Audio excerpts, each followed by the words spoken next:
I would like to speak tonight on the subject of the attack on black youth.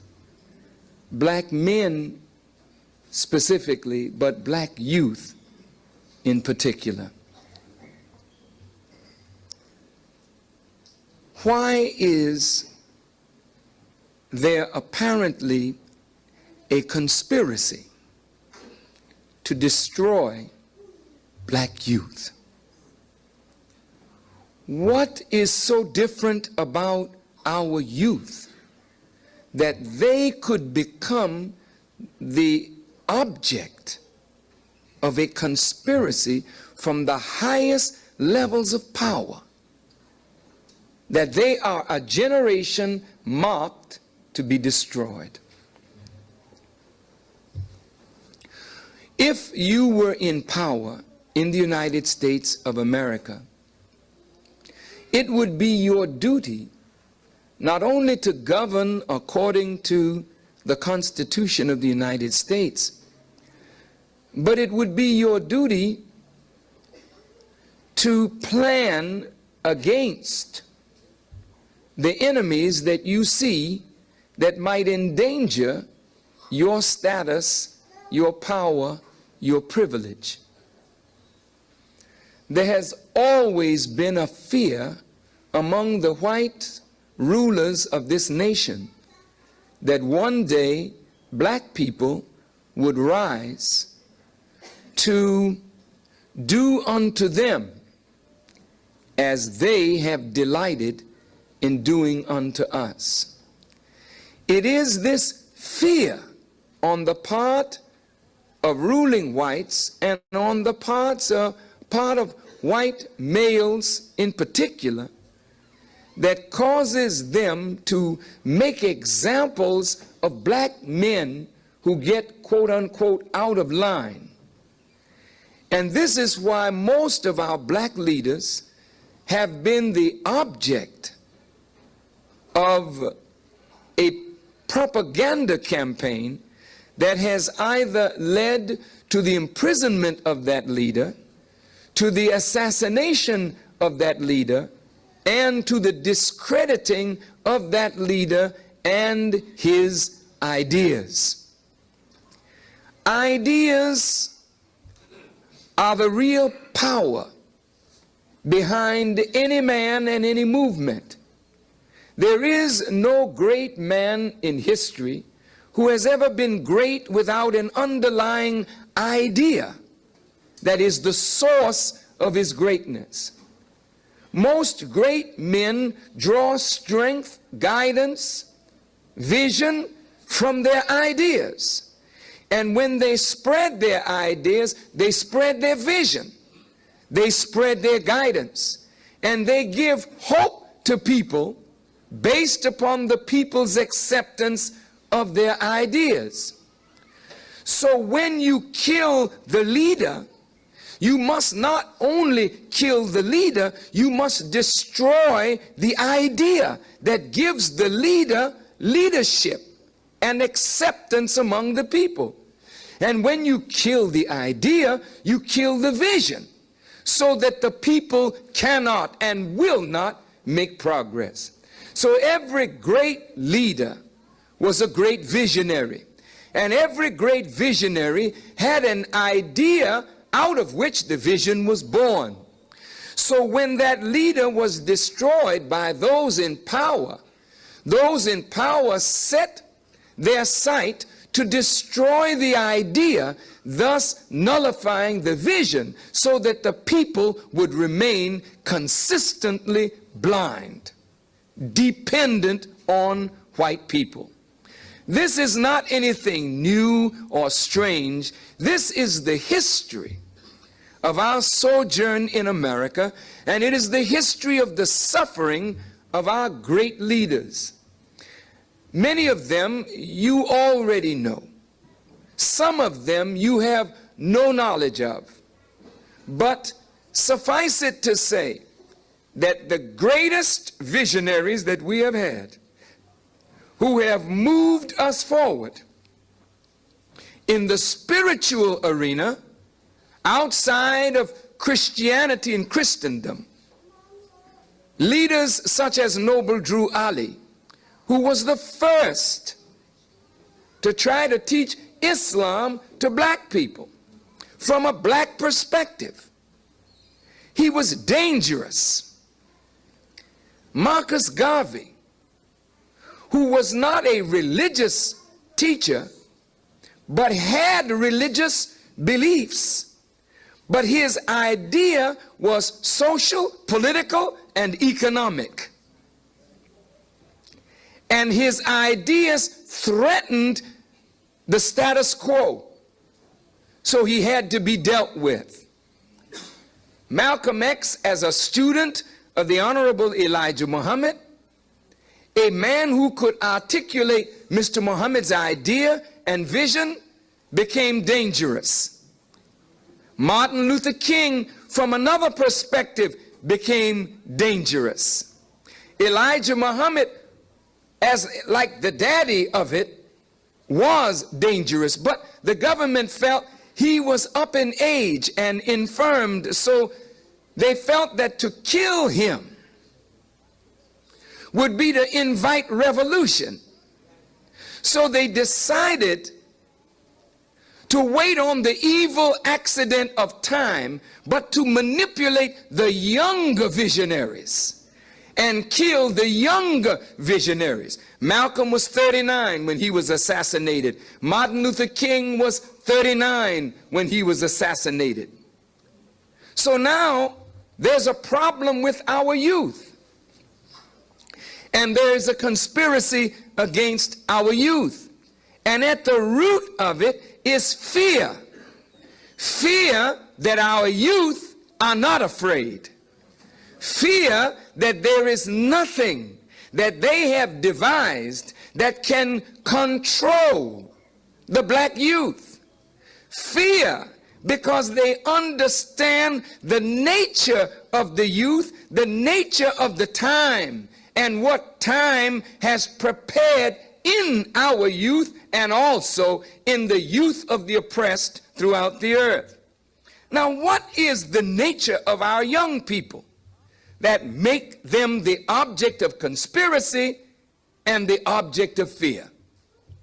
If you notice, you could be 15, 14, 16 when you are stopped by the police. They do not treat you as a child.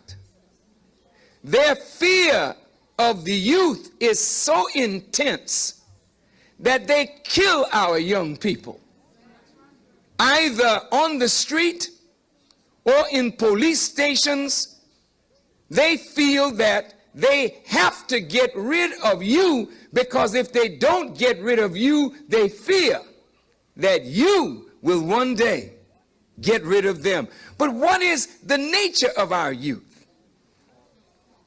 As I look at the scriptures of the Bible and the Holy Quran, this is what it teaches us. If you look at the history of Moses, who is the great liberator of Old Testament scripture, Moses was born from among a slave people. And Moses was born with the idea to liberate his people. These kinds of persons like Moses, they are so endowed by the Creator with the longing of their people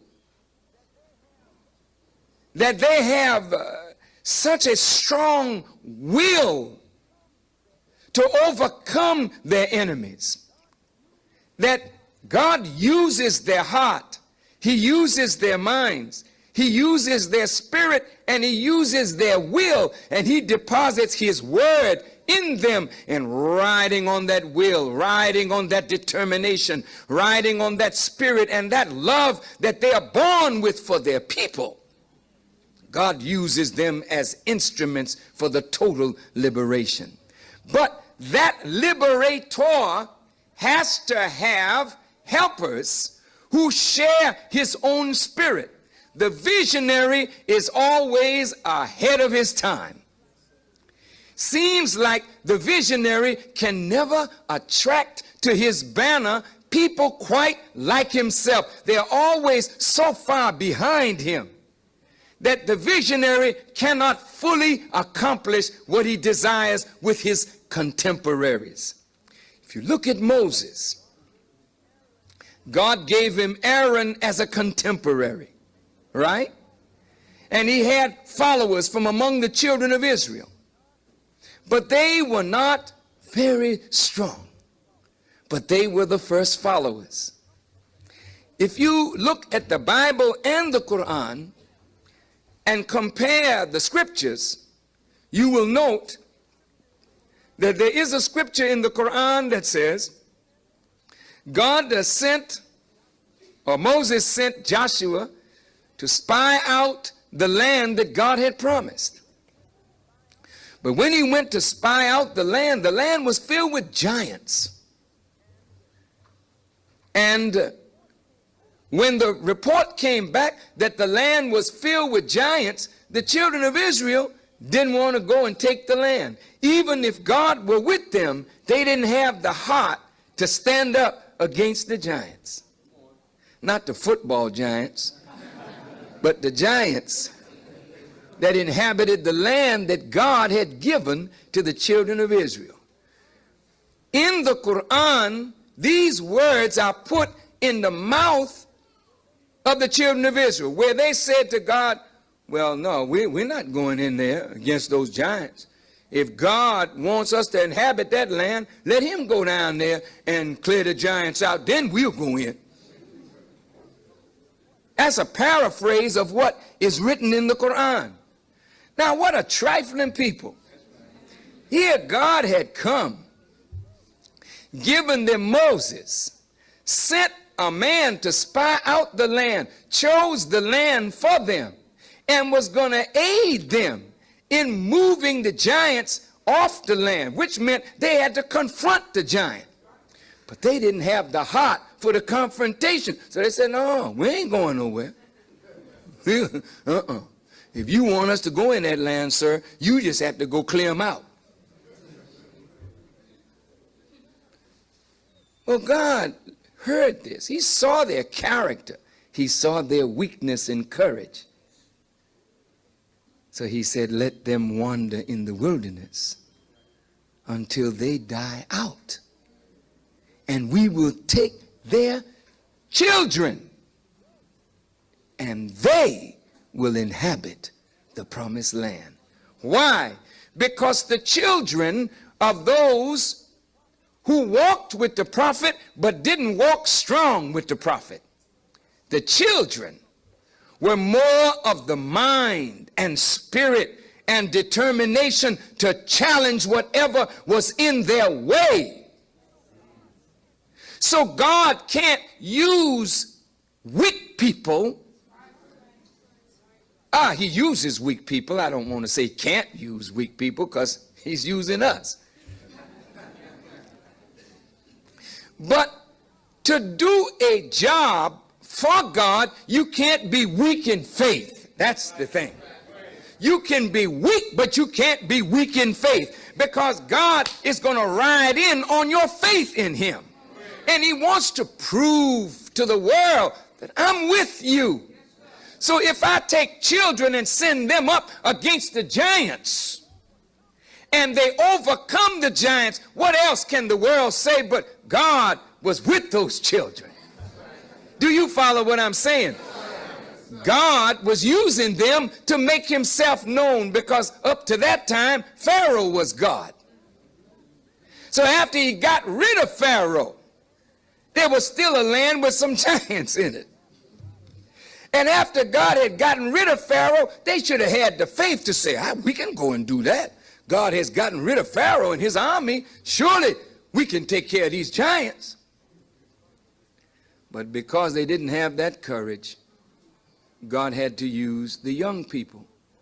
And even though Moses didn't go into the promised land, Moses produced as a believer, Joshua. And Joshua took those young people and inhabited the promised land.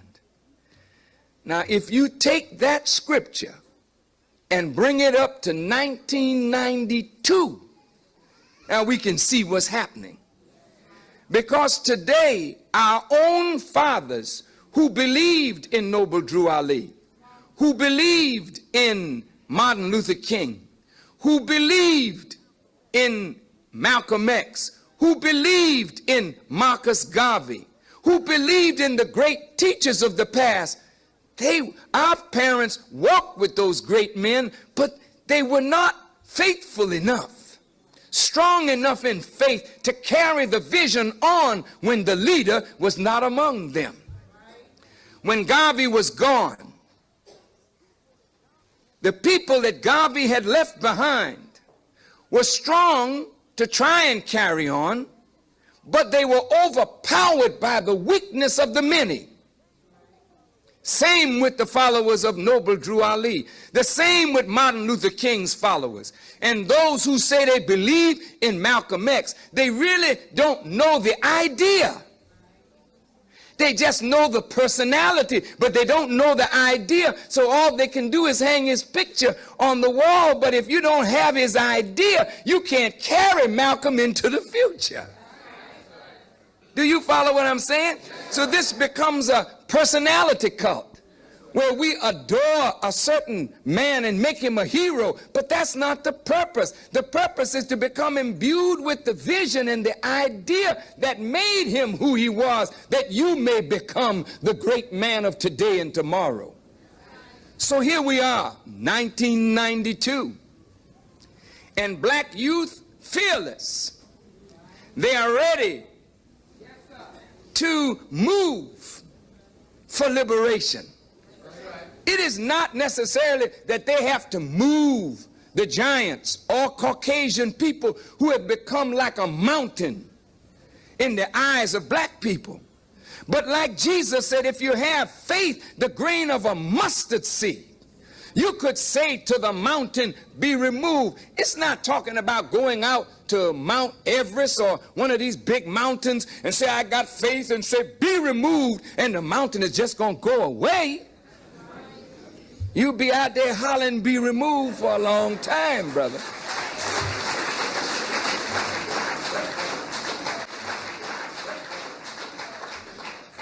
But what it's talking about is the mountain that you have erected, or that God has allowed to be erected as a powerful symbol in front of you. And you think that like a mountain, your enemies are immovable, that they can't be removed. And you can't climb over them, go around them, or remove them to go where God wants you to go. And if you had faith, the grain of a mustard seed, you could say to the mountain, be removed. And that's the difference with our youth today. Our youth have the basic qualities to say to any mountain, be removed. And they are willing to go over the mountain, under the mountain, through the mountain, around the mountain, or remove the mountain. And that is what creates the terrible fear in government, that the right man coming with the right message, with that kind of spirit in the youth, liberation will never have to be a dream anymore. We don't ever have to sing, we shall overcome. With young people today, with God's idea at the root of their brain, we will have already overcome.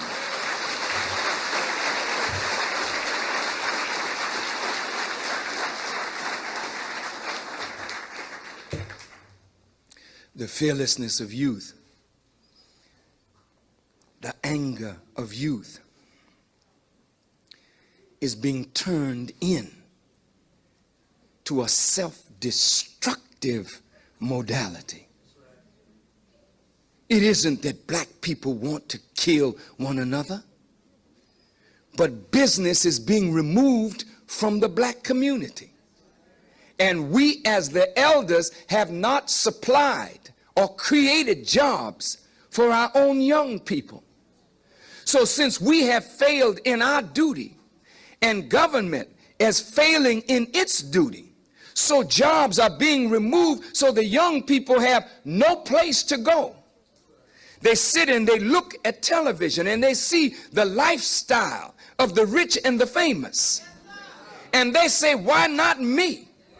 But if they don't have a job sufficient to get them that lifestyle, and they don't have education sufficient to get that kind of lifestyle, then the opportunity for criminal involvement as a means of accessing fine cars, fine clothes, fine shoes, fine lifestyle is very attractive to young people who don't have fear. The things that we wouldn't do 25, 30, and 40, and 50 years ago, young people today are quick to do it. We would never drive by and shoot nobody yesterday. That just wouldn't happen. The most we would do is cut somebody. And you can't drive by and cut. Your blade wasn't long enough. You had to be in close proximity to do some cutting. And every now and then somebody would have a pistol. But today guns are proliferating in the black community. Why? Because the nature of black youth is so volatile, so strong, so fearless, that if you can put guns in their hand before the right vision is in their heads, then you can make them a force for their own destruction, so that those in power who fear our youth will have no fear from our youth, because they will be in a self-destruct position. Do you understand what I'm saying? All praise is due to Allah. Now, the violent crimes are on the increase among our young people. Is that right? Yes, robbery. Young people just coming up to you in your car. All right, get out. I got this. And if you don't move quick enough, a bullet and then out, and I'm riding your car. I don't care if I only ride it a few blocks and get out. I just killed a man, so what? Life don't mean anything. His own life doesn't mean anything, and the life of those whom he murders doesn't mean anything. So the quality of fearlessness in the black youth and the desire to take life and give life is the very force that God can ride in to grant him his freedom, but the enemy is riding in to make sure he never gets it. Now the spirit to organize is in our youth. We've always had what they call youth gangs, but never like today. What is that? Oh, it's terrible. It's terrible. It's this gang problem, huh? It's terrible. Well, there's a positive side to that. What you see as terrible is the fact that our people are coming together, but they're coming together for negative purposes. That's because the vision and the idea is not in their head that they are required by time to get involved with. They don't know that yet. But what you see is the most powerful sign of the awakening of the masses. They're coming together. They got their own symbols, hand signs. You say, that's madness. Well, ask the Masons, is it madness? Don't you have your hand signals? Come on. Don't you Omegas, you Deltas, you AKAs, don't you have your handshakes and whatnot? So the gangs are coming up. They got their stuff. You know, I don't know what it means. But if you speak the language you're in, so all they've done is taken what you've done in a fraternity in secret, and they've brought it out into the open. But now with their spirit and their fearlessness and their willingness to die as well as to kill, that becomes a force of fear now. And so the mothers are crying out, for God's sake, let's get rid of the gangs. No, mother, don't cry out to get rid of the gang. Cry out that the gang gets the right idea so that they become protectors of the community.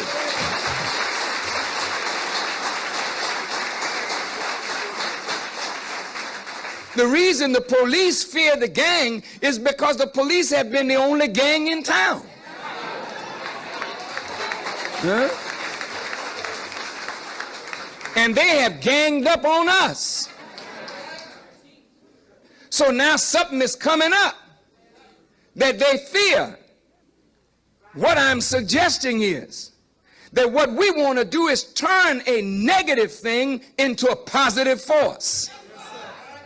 Not destroy what God himself is allowing to be created. You don't want to destroy the El Rookans.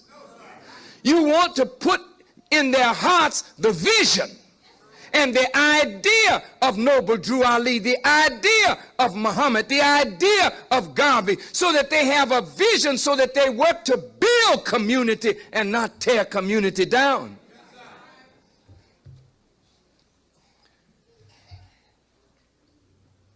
This idea of mothers and political leaders fearing the gangs and crying out to bring in the National Guard and bring in the troops, it's because they're so afraid, your parents, that you're going to get killed. And before you get killed in gang conflict, they're saying, for God's sakes, politicians, can't you do something about the gangs? So your mothers and the black politicians and the black intellectuals who are at their wits' end to know how to deal with our young people, they are being used to call for the government to bring in the soldiers. And when the soldiers come, they come to do what they had been prepared to do. That's kill your youth. Look in Los Angeles right now. The so-called gangs, the Bloods and the Crips, have come together. They have decided on their own, we're going to stop this. Why did they decide to stop it? Because the idea of Muhammad, the idea of Malcolm, the idea of Martin was beginning to take root, and they saw the folly of killing one another. So the idea is coming to birth in them, giving them a new vision, and so they embraced each other. And when they embraced each other, the police became alarmed. Instead of the police rejoicing, the police became alarmed. The parents were happy because there would be no more drive-by shootings. And now the police, so excited by the unity of the youth, are doing everything in their power, as I am told, to destroy that unity because they want to see our young people killing one another. So we have to ask ourselves the question, is this a plan? Yes. This is why the mortality rate of black people is so high. No prenatal care is emphasized, and our young sisters are not protected in their ideas of sexual involvement. So what happens is we're having a lot of babies, but with lack of knowledge, our babies are dying.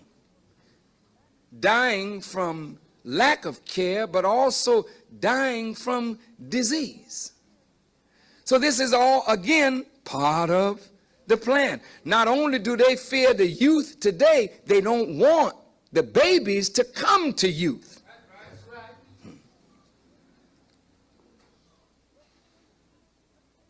Education used to contain us. Today, the dropout rate is 50%. In Chicago, they said 45% of the youth drop out of high school. That means what? If you drop out of school and you need a high school diploma to get a job at Wendy's,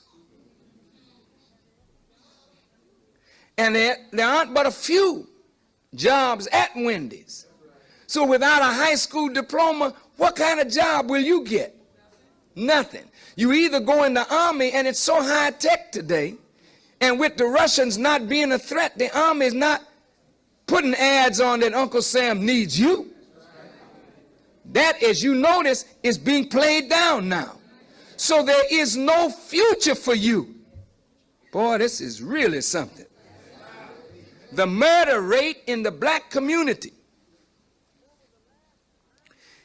over the last 9 years has been 100,000.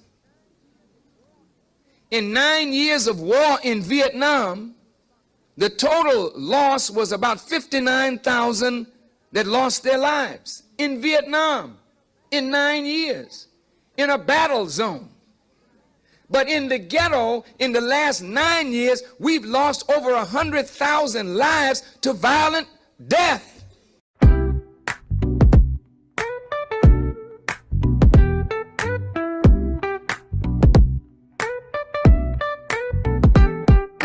Every Thursday night the vibe is set. Brother Leo and Sister Claudia, you won't forget. They're bringing truth, they're bringing light. Tune in, let them spark your mind tonight. The Imagination Show. Oh, every Thursday let it flow. Oh, Brother Leo, Sister Claudia, in the glow. It's the place to be, you already know. They talk that talk, they walk the walk. Breaking it down, no need for small talk. Wisdom flying like the eagle's soar. You'll leave with more than you came here for. Open your heart, let your mind expand. Feel the rhythm, take a stand. The Imagination Show. Oh, every Thursday let it flow. Oh, Brother Leo, Sister Claudia, in the glow. It's the place to be, you already know. Open your heart, let your mind expand. Feel the rhythm, take a stand. The Imagination Show. Oh, every Thursday let it flow. Oh, Brother Leo, Sister Claudia, in the glow. It's the place to be, you already know. Soulful voices on the air, breaking barriers everywhere. Turn it up, don't let it fade. Thursday nights are tailor-made.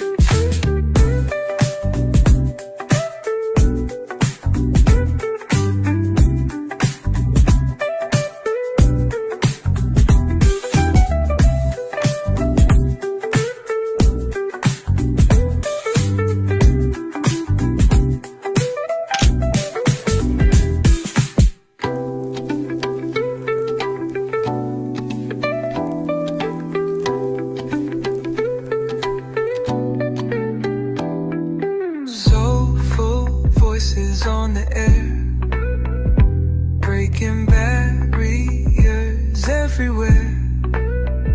Turn it up, don't let it fade. Thursday nights are tailor-made.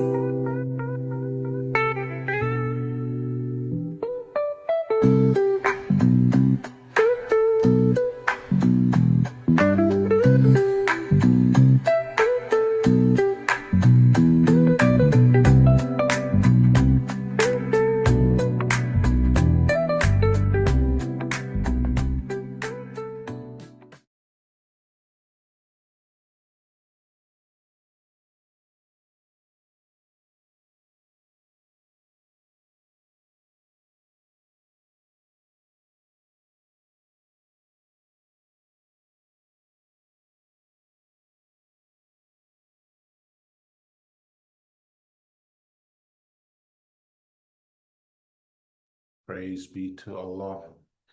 In the name of Allah, the Beneficent, the Most Merciful, I bear witness that there is no God but Allah, and I bear witness that Muhammad is his servant and messenger. I want to greet you, my dear beloved brothers and sisters, Imagination family, in the greeting words of peace. We say it in Arabic, Assalamu alaikum. Walaikum salam. Welcome, welcome, welcome, dear beloved family, to another episode of the Imagination Show. My name is Brother Leo Muhammad, and sitting alongside me is my beloved wife and dear friend, Sister Claudia Muhammad. In the name of Allah, the Beneficent, the Most Merciful, I bear witness that there is no God but Allah, and I bear witness that Muhammad is his messenger. I greet you all in the greeting words of peace of Assalamu alaikum. Wa alaikum salam, beloved. And welcome to another edition of the Imagination Show. I'm so happy. You know why? Because it's so hot in the UK. I love it. That's our kind of weather. That's perfect. right. That's right. But for all of our brothers and sisters who can't, who may get ill in this weather, may Allah guide and protect you during this time. It's a trial for some. Yeah, make sure you're hydrated, family, That's right. Make sure that you're just not kind of like just going crazy because the sun is shining. Yes. Always take precautions. But yeah, I mean, I'm one of those people. I get very happy, beloved, Yeah. when it comes to the summertime. Absolutely. Praise be to Allah. It's absolutely wonderful. Brilliant. Dear family, the lecture that was playing a couple of minutes ago, the Honourable Minister Louis Farrakhan, is one of, I think, several, probably three, entitled Justifiable Homicide. And I would encourage you to go back and actually look at those series of lectures because they're very, very powerful. And they really, set us up for the reality of what's currently going on in the society. And the reason I chose that particular clip is because I think it kind of like speaks into what we want to talk to you about this evening in relation to our subject matter. So, dear family, at this time, please call a friend, a relative, a loved one. Let them know that Imagination is live right now on Zoom and also on YouTube. Also, beloved family, don't forget to like, share, and subscribe. I can't see my the chat at the present time, but you have a look, Sister Claudia, because I know that many of our regulars are with us this evening, and I want to say a big thank you, give a big shout out to all of our regular listeners and viewers of the Imagination Show. Thank you, thank you, thank you so much for your wonderful support. Yes, Go ahead. as usual, Johnny on deck. Any right? Raid, Assalamu alaikum. Raid. Yeah, any right? Allah. Yeah, I said any right. I can see the heat. Yes. We've got R. Benjamin, J4I, from Huddersfield. Okay, wonderful. Praise be to Allah. Wonderful. And we have got Dorian Eugene Tolford, Black Power. Okay. And part of the furniture, Ismail Cisse from Sweden. Wonderful. And our wonderful elder Charles from Jacksonville, Florida. Stephen Brown, as usual, thank you for coming on. Smoke Dawa, peace to you also. And we've got our brother Ronald Thompson. What's it? Abandi Ubuntu. I'm sorry if I didn't say your name. Ubuntu. And Mikey, brother Michael L. Assalamu alaikum. Okay, praise be to Allah. Wa alaikum salam. Praise be to Allah. And our sister Daisy. Greetings. Yes. Sister Daisy. Greetings to our beloved sister. So at this time, let us get into our subject matter, dear family. And I need to remove something from my screen. And how is it the end of the month? Yeah, it's crazy. Time is just It's crazy. The time is in Jamaica. We say the time is running and passing and passing and running. It is. So, family, welcome to episode 240 of the Imagination Show. Today is Thursday, June the 25th, 2026. And the title of our show today, I didn't put the full title on this particular slide, but I put it in the title that I posted earlier on. Anti-white, pro-black policing, true or false? Anti-white, pro-black policing, true or false? There's a tremendous upheaval taking place in the UK in particular, but in other parts of the world where white people predominate, where white people have been ruling, where white people have been governing over everybody else. And there seems to be this prevailing trend, this talk, about immigrants basically overrunning the places, immigrants coming in illegally into spaces that white people have traditionally controlled, even though they may have taken those places originally from indigenous people, from black and brown and yellow people. Today, because they controlled such spaces, they now want extremely tight immigration control, especially against black and brown people.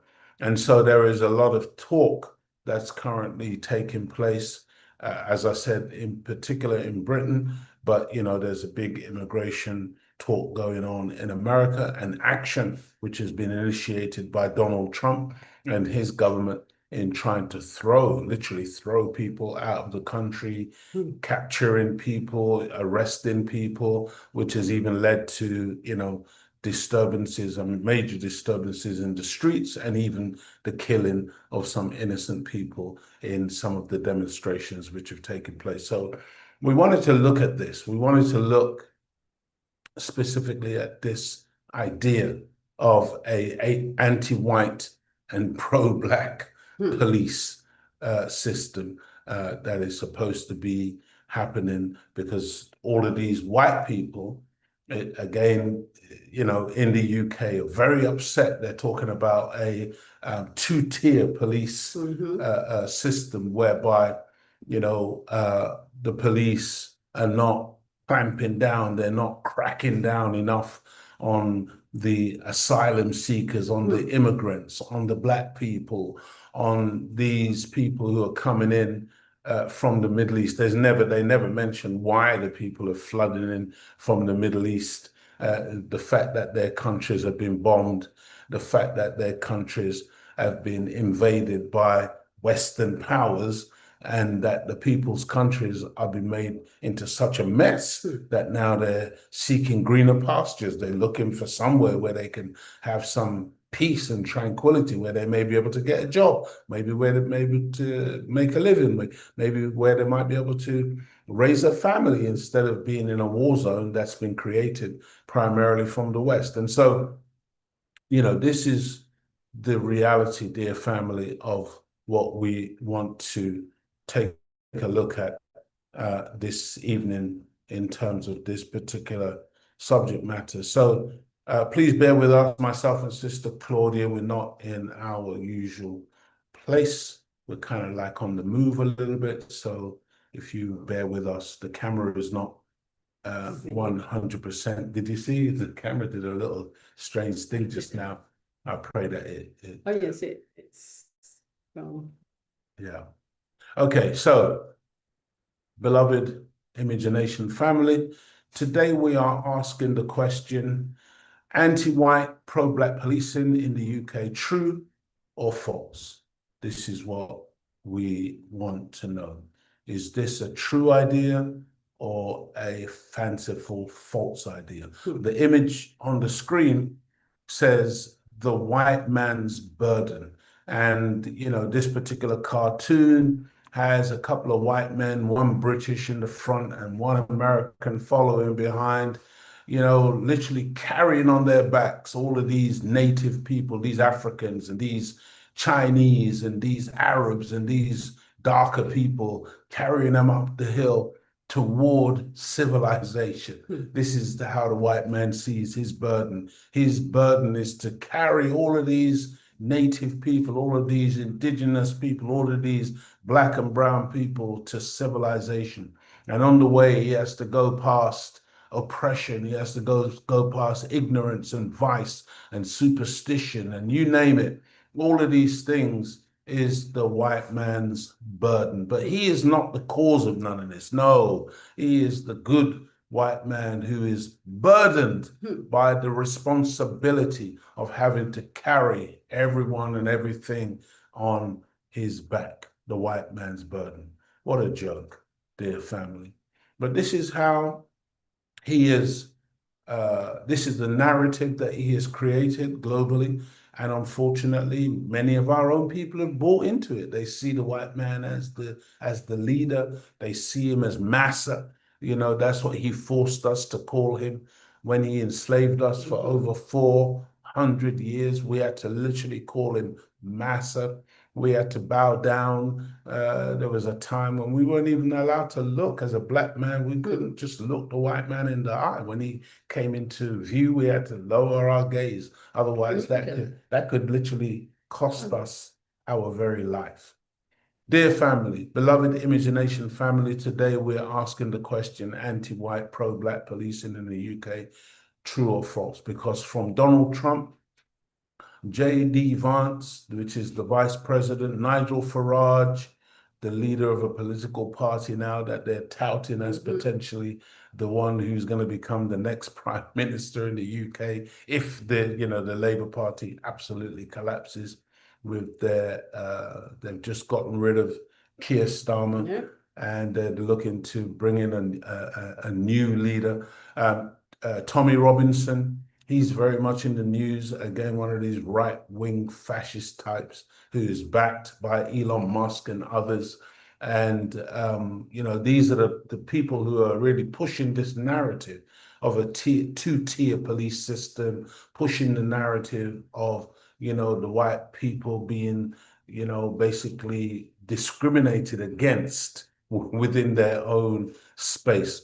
And so Tommy Robinson, much of the print and legacy media, and not to mention our very own self-hating Kemi Badenoch. She is the black Nigerian, probably doesn't really want to be called a Nigerian, British leader of the opposition, leader of the Conservatives in the United Kingdom.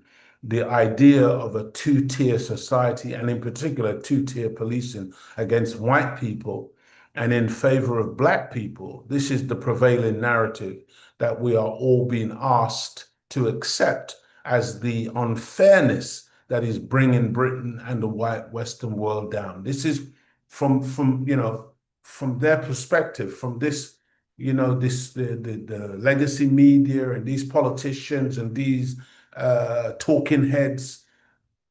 The West is suffering. The West is coming down because you have black and brown people who don't share Western values. We're some barbaric people, and because of our invasion, because of our, coming into their territories, we are causing their territories to go down.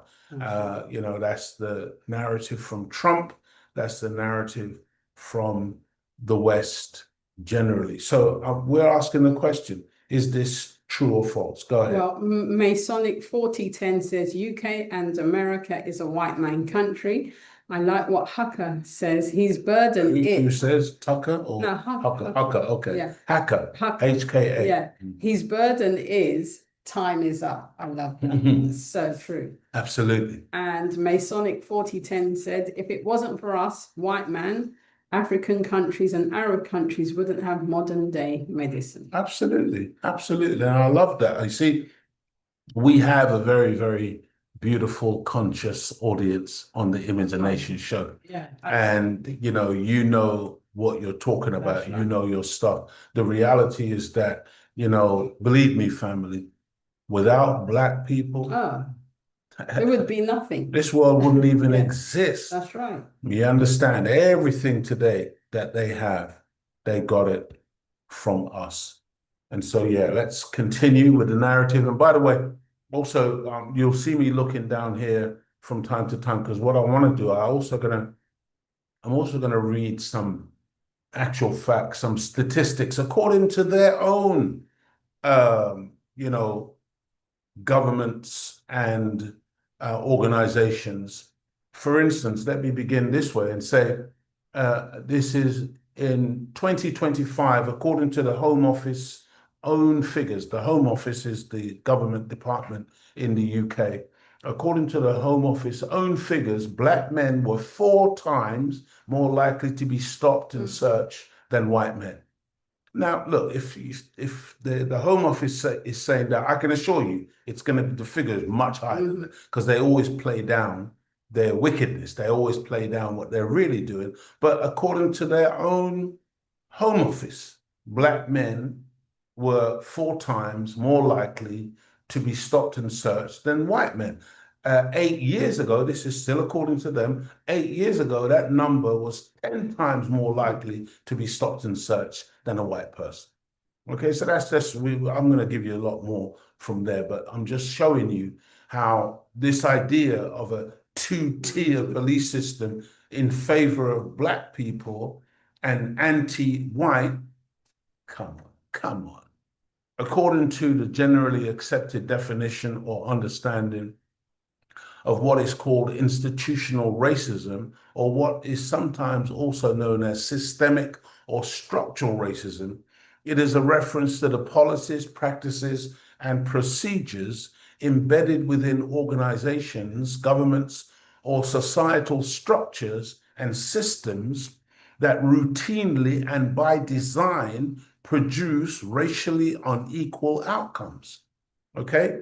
It does not require explicit racist manifestations. Rather, it operates through ingrained normalities that have historically favored and advanced white people to the detriment of the black, brown, yellow, red, and other native and indigenous peoples, disadvantaging them in the deliberate promotion of white privilege, white supremacy, black absence, and black inferiority. This is the reality, family. When you look at this image, this is how we used to have to carry the white man, talking about the white man's burden. What about the black man's burden? Because again, as I said, we've been carrying this man throughout his tenure as the ruler, because he was given 6 days, 6,000 years to rule. But again, most of that rule has been on the backs of black people. He couldn't really do it independent of us because he is not a person who is creative. He's not a person who can produce or create brand new concepts and ideas. He had to borrow from us. And he had to literally borrow us. He had to use us to build his world because he couldn't build it himself. And this is how we used to literally carry him around when he was master, a colonial master. And we as black people were serfs and slaves. And we were at his beck and call. Dear family, I hope you are all good. And I do hope you are, wherever you are, really enjoying the blessing of this wonderful, wonderful weather. And you hear white people, so many white people are crying and complaining. Today on the radio, they were asking the question, how are we going to cope? Yes. Because it's so hot. It's beautiful, man. It's beautiful. Dear family, much of our discussion today will draw from a very interesting and recent interview on the Double Down News platform of a well-known Black King's Counsel, KC. They used to be Queen's Counsel, these lawyers, when the Queen was alive. Now she is passed, and it's her son, King Charles III. They have now become KC's, King's Counsel. His name is Martin Ford, who has acted in both the capacity of barrister and judge in the judicial system of the United Kingdom, and his personal experiences and opinions on the concept of two-tier justice in favor of black people and against white people. And as we proceed, we will also share with you some of the actual facts relating to crime and punishment and its effects on race relations in the UK. Let me give you some more of that right now. According to the Children's Commissioner, again, this is a post occupied in the British government within in the British system within the UK. According to the Children's Commissioner, between July 2023 and June 2024, Black children were almost 8 times more likely to be strip searched than white children. You know, there was remember the case of Child Q, you know, when they strip searched this little young black girl when she was on her period. And I mean, and it's happening on a regular and a daily basis, family. An analysis by the charity Inquest in 2023 found that Black people in Britain are 7 times more likely to die following police restraint than white people. 7 times more likely to die. And again, remember, these statistics, you know, these figures are from them. That's their own statistics. And so if this is what they're saying out loud, can you imagine what the figures really might be? And so let me read some more. In numerous reports over the last 45 years, the most recent by Dr. Shireen Daniels in 2025 have concluded that there is structural systemic racism within the British police. Okay? Again, we're dealing with this, you know, anti-white, pro-black. Not according to the actual facts, not according to their government figures, not according to their organizations within the UK. Let's have a listen to what Martin Ford has to say. Martin Ford, Casey, thank you very much for joining us.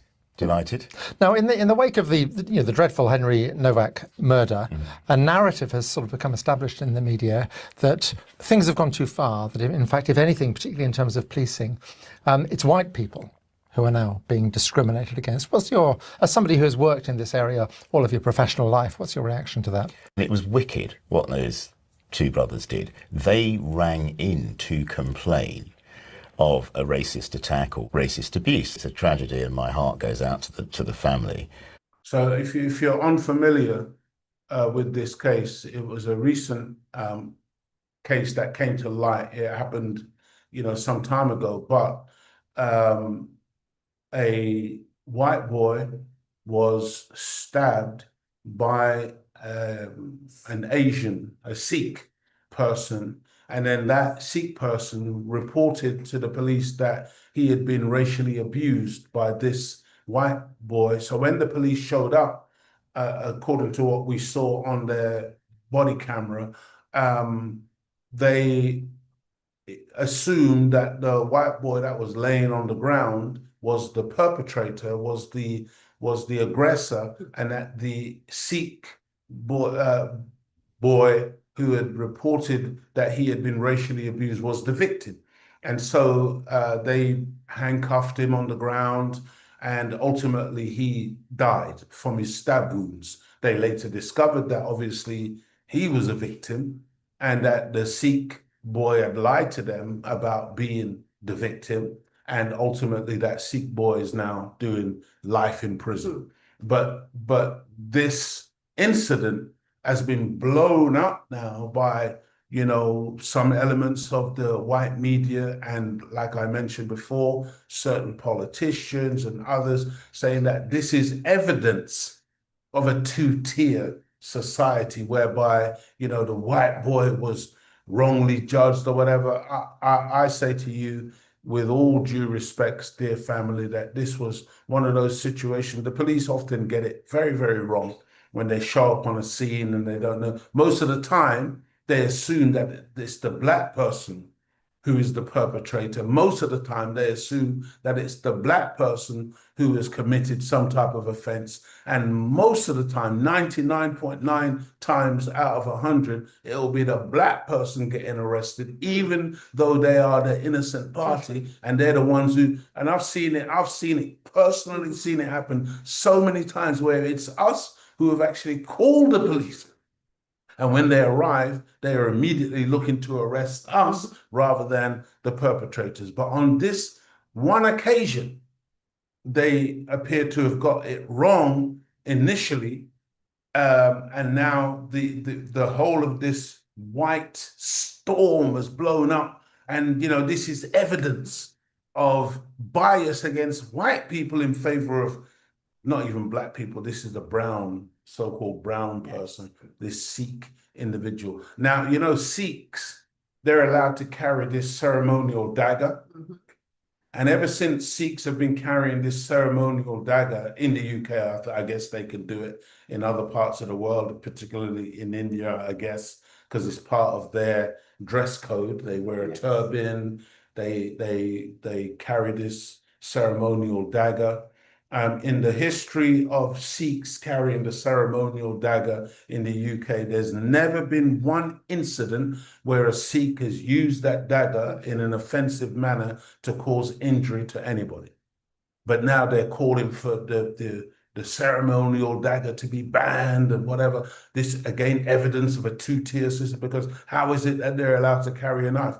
But the blade that was used to kill this individual wasn't the ceremonial dagger. Okay, there's no evidence that this Sikh was even, somebody who recognized or who acknowledged the principles, the tradition of the ceremonial dress or anything like that. It was some blade that he got from elsewhere that he used to kill this person. But I'm just trying to show you how so much is now being conflated to give the impression that there's something very, very unfair happening to white people in the UK based on this idea and concept of a two-tier police system. Of a racist attack or racist abuse. It's a tragedy, and my heart goes out to the family. But I don't think there's any evidential base for suggesting that the police regularly treat white suspects more harshly than black suspects. These things are said, and there are no facts. There are no facts that support them.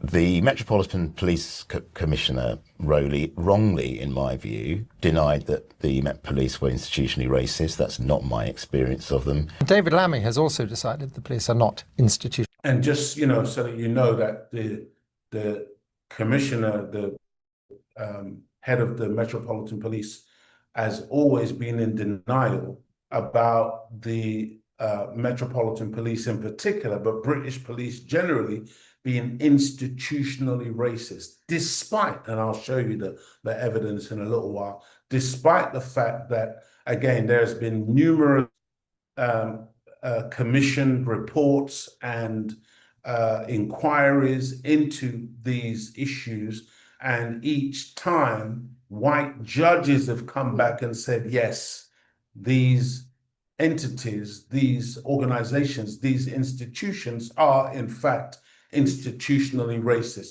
But the head of the Metropolitan Police, the police commissioner, denies that that's the case. And even David Lammy, who is this black politician, back in the day, he did a report, and his report was very scathing and concluded that there was institutional racism and came up with recommendations. That was while he was part of the Labour Party in opposition. Now that the Labour Party is in power and Lammy is now, standing next to the Prime Minister, all of a sudden, he can't see any institutional racism in the police force. I just want you to contemplate and think about the nature of these black people who are willing. There's another individual, he was a journalist in the UK. I think they've now made him a Lord. Lord Tony Sewage. We call him Sewage. His name is Sewell, but we call him Sewage, Tony Sewage. But his surname is Sewell, okay, which to me sounds like sewage, sounds like swill, which is what you feed to pigs. But he did a report. He was commissioned to do a report, and he came back.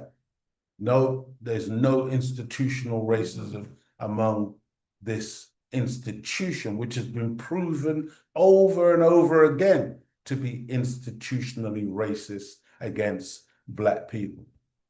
Just, this is the nature of black people trying to make it in a racist society where they have to deny reality. Thank God this brother, who, like I said, is a barrister, a KC, also a judge, in the High Court, he is not prepared to be that type of sellout, that type of liar. And on Double Down News, he is giving his views about these things.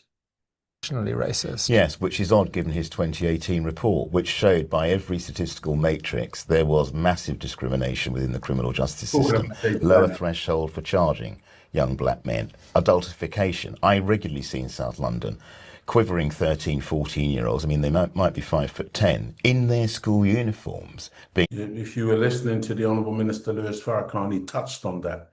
The adultification of black youth, whereby they're 13, but they've been treated as an adult. They've been sentenced in court as an adult. And this happens all the time in America. Them, isn't it? Absolutely. Yeah. There was I think there's a 13-year-old, I'm talking to my brothers and sisters in the chat. If you can find the information and put it in the chat, the 13-year-old that was executed in America. You see, executed, because I think the Green Mile, that movie, I think that was about that.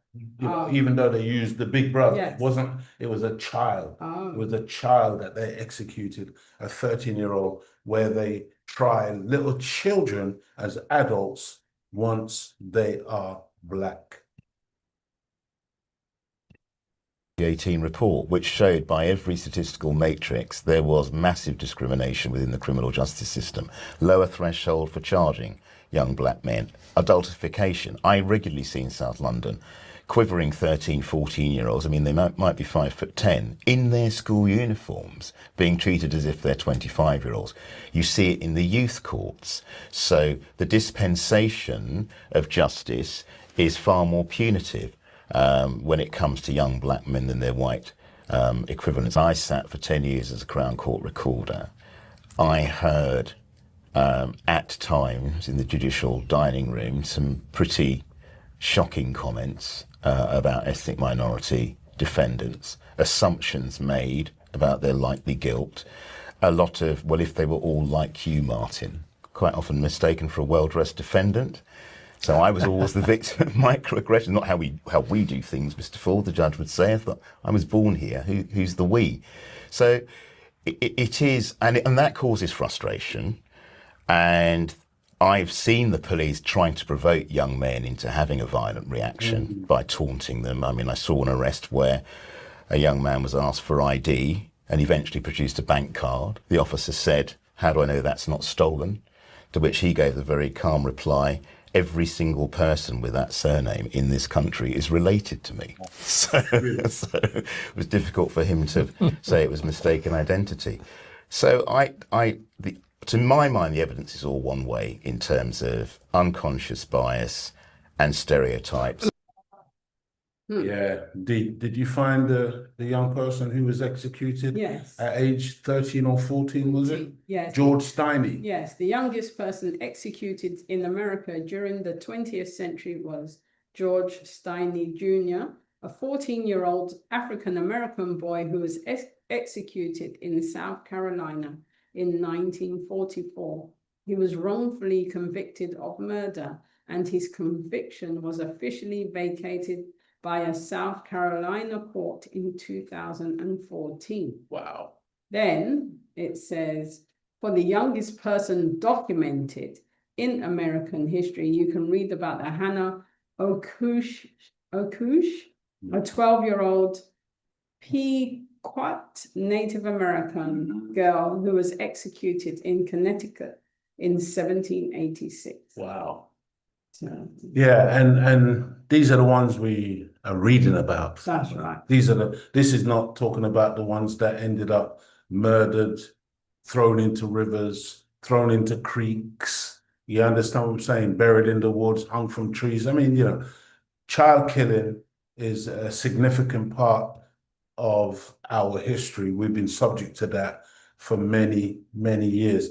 You know, the brother Martin Ford just talked about being in the Crown Court for 10 years and the type of things that he had to overhear and witness among his white colleagues, you know, again, demonstrating the level of bias and racism that he experienced in that system. Go ahead. Chase 25C said, Salam, brother and sister. In the US, other non-white groups practice white supremacy and dominate our communities economically.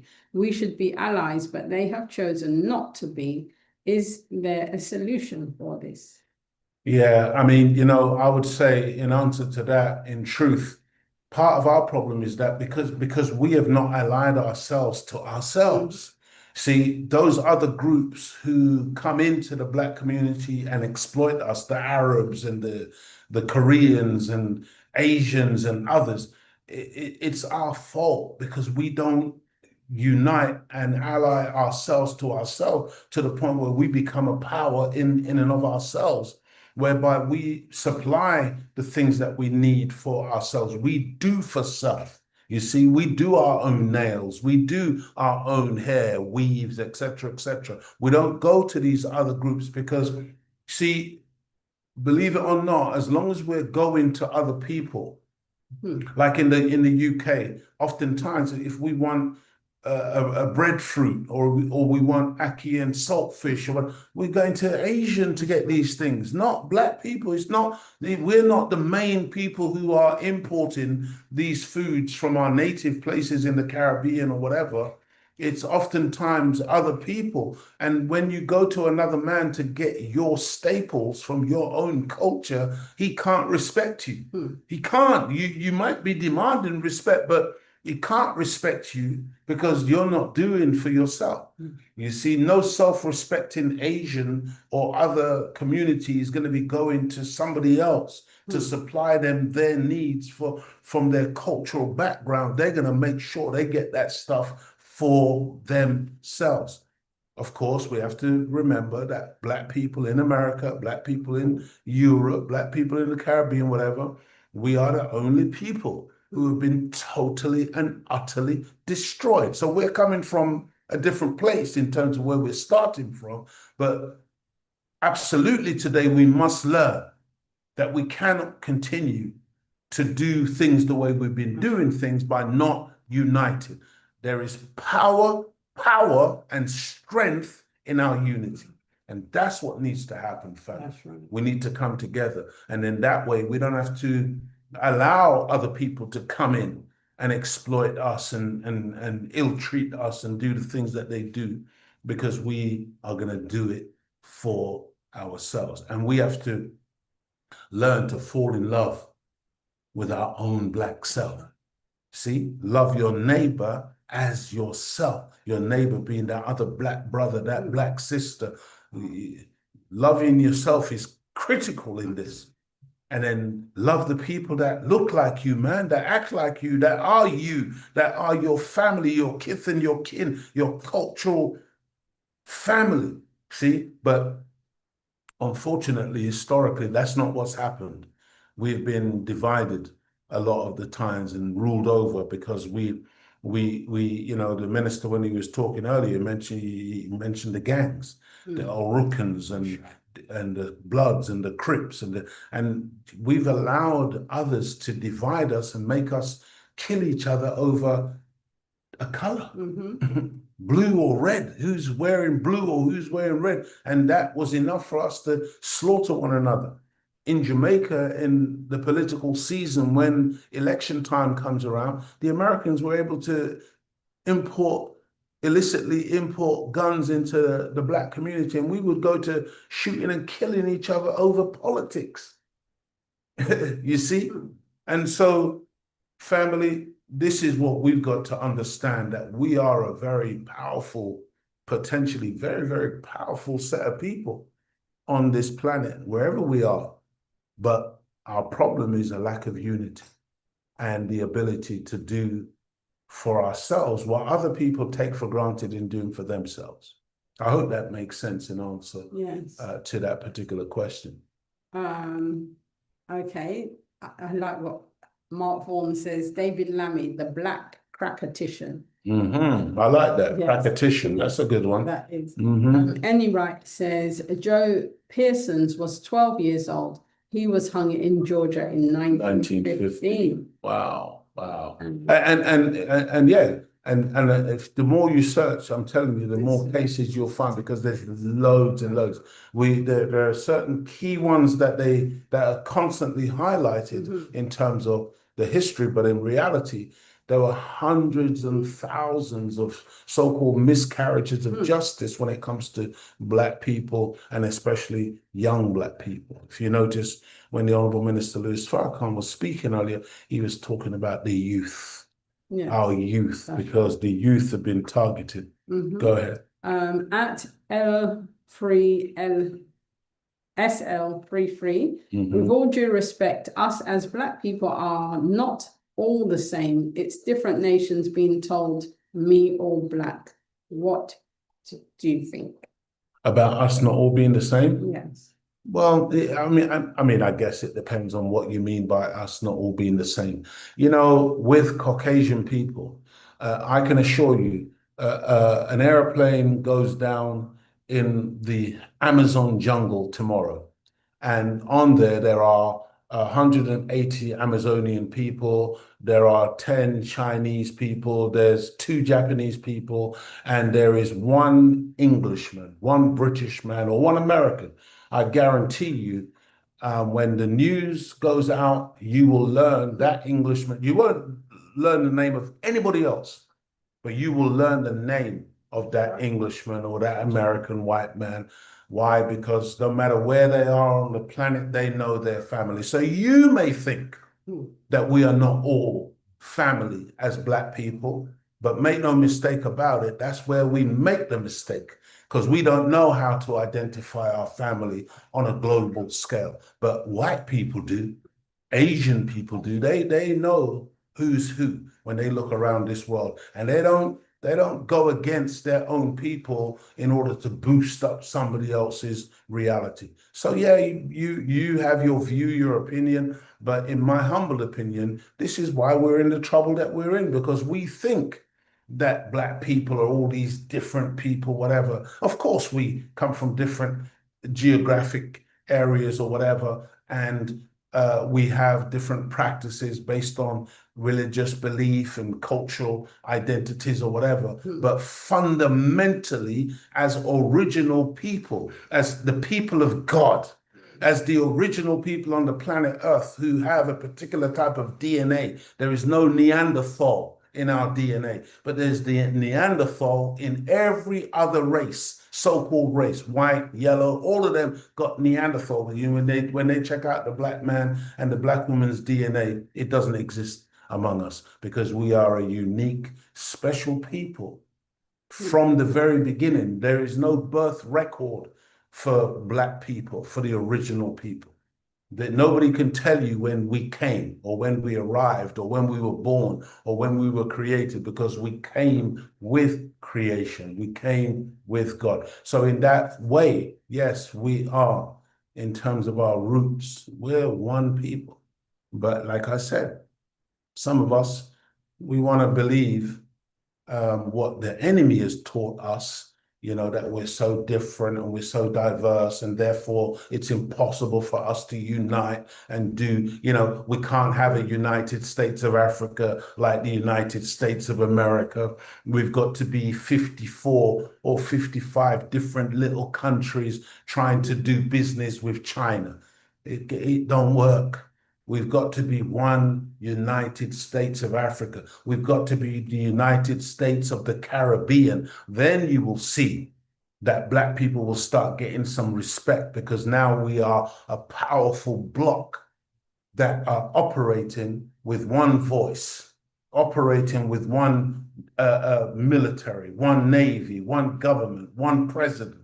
Come on, man. But yeah, we think that, this being all over the place, being, disparate and separated, somehow we're going to be able to make it in a world like this where our enemy knows how to unite. Dear family, there are countless numbers of Black people who have been exposed to the experiences of stop and search on British streets. And if some of the effects of it were not so damaging on a social and even psychological level, it would be laughable listening to white people complaining about their own racist systems being biased against them and in favor of Black and brown people, because according to them, their own white supremacist system is afraid to prosecute Black and brown criminals in case they're accused of being what they are, which is racist. It takes some mental gymnastics the way these white people are moving today, you see, to come out with some of the stuff that they do. But they're brazen. They're brazen. They're bare-faced liars. And unfortunately, some of us are so naive, we listen to them and we believe them. I mean, I've got numerous stories I could tell you, but perhaps the obvious illustration is on the 1st of August 1988, I bought on a personal import a Ford Escort XR3i black convertible. I thought I was, I'd really made it. Roof down, took the day off, listening to Soul to Soul. I was stopped 6 times. 6 times. That day? That day. And given 6 producers. And I was on first name terms with the civilian lady on the front desk. I mean, my experience... How many times have you been stopped by the police personally? I would have thought 40 or 50. I have been stopped coming out of my own barrister's chambers in the Temple on a Sunday with my wig tin and my gown under my arm, in a leather jacket and jeans. The City of London police accused me of burgling my own chambers. And I had to say, my name's Martin Ford, and here's my name on my wig tin. It was... And there it is on the silver plate. Yeah, would you like to come and see it outside? When was that? That was probably 30 years ago. That's a while probably. back. That's a while back. But more recently, so I've gone from this phase of being kind of in my mid to late 20s, basically, being stopped or questioned for walking black, as I saw it. Also, because I am operating in a very white environment in the Temple, there was a lot of suspicion around whether I was there legitimately. And then when I got into my kind of late 30s, early 40s, it was much more a car like this has been reported stolen. Yeah, that's their excuse. Yeah. We've had a report that a car like this is stolen. A car like this, not this car, because the car's got a unique registration number. So you know very well it's not this car. But anyway, dear family, in terms of the economy, government statistics show that 39% of Black British people and 38% of Asian British people live in poverty. Okay, this is according again to their own statistics, compared to 18% among the white population. We're asking the question, you see, anti-white or pro-black, true or false? Is this thing exist? Because 39% of Black people and 38% of Asian people live in poverty, while only 18% among white population live in poverty. Okay, and then you've got to understand that there's something like 68 million people in the UK. Okay, and so the vast majority are white, but yet a smaller percentage of them live in poverty, while a larger percentage of Black and brown people are poverty stricken. And in terms of healthcare, a couple of marvelous statistics, family. Black women are still more than twice as likely to die in childbearing complications than white women. Ridiculous. And that's one of the main reasons why myself and my wife, when it came to having our babies, we chose not to have our babies within that system, because countless Black women somehow mysteriously end up dead while doing a very natural thing of giving birth to the next in modern countries, next generation. Exactly. So cool. And they come up with so many complications, and they want to interfere so much prior to prenatal, prior to the birth, and during the birth, and after the birth. It's non-stop. It's not non-stop interference, like God is so incompetent that they've got to come in and help him. We know better. Wow. And again, you know, we think the doctor said it, so the doctor must be right. Well, praise be to Allah, we've got some very beautiful, healthy children. That's right. Without allowing that level of interference.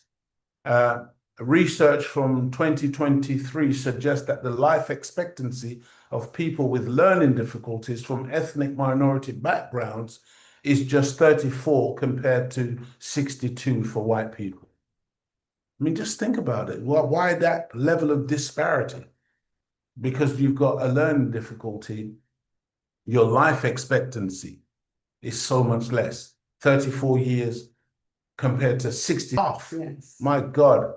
As for Britain being engulfed by an unprecedented crime wave, in fact, crime in the UK has been steadily falling for years. This is according to their statistics. According to the Office of National Statistics, violent crime in 2024 was down by 83%.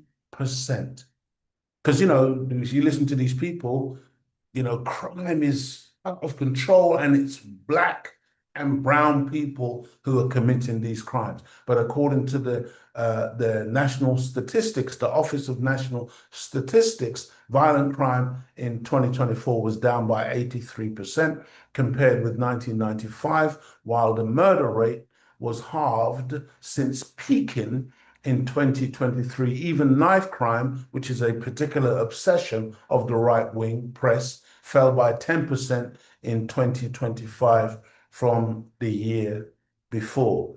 Dear family, I hope we're answering the question that we're asking for ourselves. You see, is there such a thing as anti-white bias within the system of things and pro-black bias? Now they're against white people and for black people in this system that we are all living in? Answer it for yourself. Right. Go ahead. Hucker says Marcus Garvey couldn't do it. Martin Luther King couldn't. Martin Luther King, Malcolm X, Elijah Muhammad, or even Farrakhan couldn't do it. What will it take to get black people into shape? Any answers? Well, you know, it's a very difficult task. I think in our teachings in the Nation of Islam, we're taught that this is the hardest job ever given to any man in the annals of history, because it's called in scripture the resurrection of the dead. Black people have been put to death. We are literally walking dead. That's the condition that we were rendered. There's a politician in the House, in the Senate in America called Henry Berry. Look him up. Henry Berry. And Henry Berry said that to all intents and purposes that they, white people, had cut off every avenue that light might enter the mind of the Negro. Light meaning knowledge, wisdom, understanding. They had systematically worked to cut off every avenue by which light may enter the mind of black people. See, so the job of the one who comes today is not just to make a rallying speech and organize black people economically to do something like that for themselves or whatever. This man has got to be able to literally raise black people from a dead condition and put light back into the mind, where now we become an enlightened people, whereby now we become a self-determined people. Well, you may think that Elijah Muhammad failed, but the reason why myself and Sister Claudia Muhammad is sitting here today is because we're on the program of Elijah Muhammad, see? And the program of the Honorable Minister Louis Farrakhan. So there's no failure there. But if we think it's going to be Shazam and abracadabra, we got another thing coming. It's a tremendous struggle. That's right. It takes tremendous fortitude and hard work and determination, never to give up, never to stop until we as a people are completely free and liberated. Go ahead, sister. I was going to say, just to add to that, in the Holy Quran, Satan speaks to Allah saying, respite me until the day They are raised. So that means a people are going to be raised up. There's no doubt about it, but it's whether we choose to be the ones that are being raised. Yes, you have to choose. It's up to us to make that change. It's individuals who make the body to change a nation. And with all due respect, this is what, as my brother Leo said, the Honourable Elijah Muhammad started, and the Honourable Minister Louis Farrakhan continues to do it, and it will happen. It's in the scriptures. You'll see it all throughout the scriptures of us being raised. We will be raised. There's no doubt about it. Praise be to Allah. Praise be to Allah. Let me read another little bit of this. It says, the perception that white people are under siege from hordes of violent immigrants and effectively discriminated against by the police may be gaining traction in some parts of the media, but it simply has no basis in fact. Dear family, the white racists, politicians, media, and street thugs are upset because of the righteous and globally powerful responses to the Emmett Till murder, Stephen Lawrence murder, and police cover-up, the O.J. Simpson acquittal, the Rodney King beating, the George Floyd murder, and any number of other high-profile cases where Black people have been publicly brutalized or murdered, and justice has been denied by the governmental apparatus that is supposed to be non-racist or sexist or biased in any way. So now they, the white racists, the white global media, they are desperate to try and dishonestly carve out a place of victimhood for themselves while just trying to maintain white supremacy. That's what this is all about. That's what all this screaming and crying from white people. There's a scripture in the Bible where Satan is saying the devils are, so when they're being cast out, they're saying, why are you casting us out? It's not time. Well, it's time. It's time now. So that's why they're screaming and crying and trying to claim victimhood. Imagine you've got Israelis today trying to convince the world that they are victims. That's right. Victims, my God. When you see what they're doing to the Palestinians, when you see what they're doing to the Lebanese, when you see what they've done to the Syrians, when you see what they've been doing all over that region that is absolutely in turmoil based on an entity that was introduced into that region just a few short years ago. Go ahead, Sister Claudia. At L3SL33 says,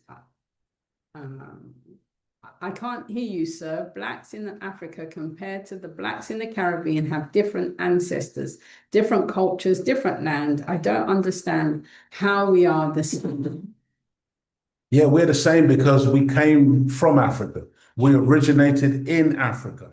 The so-called Middle East is a part of Africa. That's where our origins are. Then when they enslaved us, they took us to the Americas. They took us to South America. They took us to North America. They took us to the Caribbean. They spread us all over the world. The scripture predicted that the people would be scattered. The children of God, the children of Israel, will be scattered to the four corners of the earth. That's what's happened to us. But we began as one people, okay? The people of God. And the people of God has been absolutely destroyed as a human reality and spread. And today you think that we're not related, but we are related, and we've got to come back together. So I hope that makes sense. Dear family, let's listen some more to what our brother Martin Ford has to say. The Stephen Lawrence murder, which led to great changes in the police force. The inquiry decided the police were institutionally racist and so on. Kemi Badenoch has said the murder of Henry Novak is on a par with this as a sort of epical moment. I know that Baroness Lawrence was really very, very unhappy about Stephen's mother. Yeah, Kemi Badenoch saying that Novak was a Stephen Lawrence moment. I mean, it can't be on a par because Stephen Lawrence was somebody who was murdered, and then there was a police cover-up. It was shambolic, and the police did not investigate with any enthusiasm because of racism. That isn't going to happen in the Novak case. We have the body cam footage, so we can see what's going on. Yes, I mean, as soon as they realise he is seriously ill, they administered emergency care. It's too late. They arrest the two culprits, and the two culprits are very quickly the main culprit is very quickly found guilty. I mean, there's no comparison at all. No. I mean, I think it was best part of 20 years before Steve, and they haven't even got them all. I think they've got 2, haven't they, out of the alleged 5. I think it's just reckless and opportunistic for politicians to be going into the broadcast media and into print, making comparisons with Stephen Lawrence, and saying that the actions of the police in this case, and it's a tragic case, clearly demonstrate two-tier policing. It just doesn't make sense to me, I'm afraid, on what I've seen. But they know what they're doing. As long as you're making disaffected members of the white population of this country feel they're being treated unfairly, and that people like myself are getting better chances, better opportunities, the more that distracts them from what's really going wrong. What is happening to the cost of living? Right. Why aren't there more council houses? Why is the infrastructure as appalling as it is? Why can't I swim in my rivers? Because they're the big issues. He didn't say it. He said, "Why can't I swim in my rivers? Because they are polluted, because they're filthy." You see, immigrants are not responsible for the economy. Immigrants are not responsible for poor housing. Immigrants are not responsible for people not being able to get jobs. These are the rich power brokers who are running the system, who control the monetary system, who control the economy. And this is where the blame lies for the society falling apart, where you now have Elon Musk claiming to be a trillionaire, while you got tens of millions of people who can't even get a square meal, one proper meal a day. See, this is where the problem lies. But then it's these mega rich so-called elite families who are pointing ignorant people in the direction of other poor people and saying they're to blame. Go and attack them, fight them, because they're the ones who are causing you to not have work, or to not have money, or to not have a decent place to live. And it's a good trick, and it actually works. Dear family. But also that trick works in God's favor. It's all in the last time, because it will force us to unite. Absolutely. Regardless of our shade of black. Yeah, and what's happening is more and more, you see, there is, because of this enlightenment, because of these teachings, because of the work that has been done by certain people, in particular, the Honourable Minister Louis Farrakhan, people are waking up, man. They are. People are waking up. People are coming to the realization of the real enemy. That's right. You see, and there is more and more unity taking place. More and more people are recognizing the time. That's right. And what must be done. Our people can see it's a different time. Yes. Praise God. So a succession of reports in recent years have investigated and found structural racial inequalities in state institutions and processes. This is not like some, fantasy. This is the reality of what's been going on, looking particularly at Britain, and this is what's been found. From the Home Office to the youth justice system, these include Windrush. They looked at Windrush, lessons learned review, that came out in 2020, independent review conducted by Wendy Williams, into the events leading up to the Windrush scandal. Okay, race disparity audit. That was in 2017, announced by Theresa May, the former Prime Minister in the UK. In 2016, the audit aimed to shine a light on how people of different ethnicities are treated across public services by publishing data held by the government.